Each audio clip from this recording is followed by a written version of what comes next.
কবিগুরুর প্রয়াণ দিবসে উমাকান্ত এলামনির পক্ষ থেকে শ্রদ্ধা নিবেদন।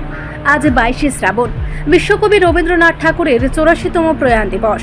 বহু প্রতিভার এক আপন সত্তার অধিকারী এই কবি তার প্রতিভার আলোয় উদ্ভাসিত করে বাংলার সাহিত্য সংস্কৃতিকে তুলে ধরেছিলেন বিশ্ব দরবারে, পেয়েছিলেন বিশ্বকবির সম্মান।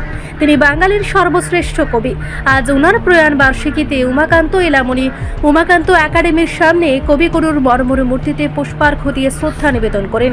আজকের এই শ্রদ্ধাজ্ঞাপন অনুষ্ঠানে এলামনির সদস্যদের পাশাপাশি স্কুলের ছাত্রছাত্রীরাও অংশগ্রহণ করেন।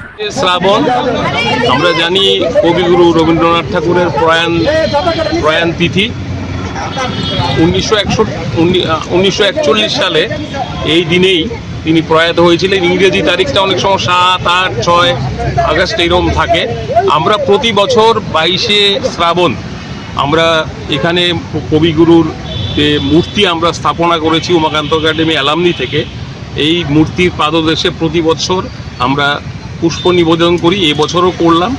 একদমই খুব বৃষ্টি স্নাত একটা অবস্থার মধ্যে আমরা নিবেদন করলাম এবং আমাদের একজন ম্যাডাম 2 লাইন গাইলেনও। এটাই আমাদের আজকের দিনের রবি ঠাকুরের প্রতি আমাদের শ্রদ্ধা। এবং একই সঙ্গে আমরা আজকে এখানে কয়েকটি বৃক্ষরোপণ করব 22শে শ্রাবণকে মাথায় রেখে।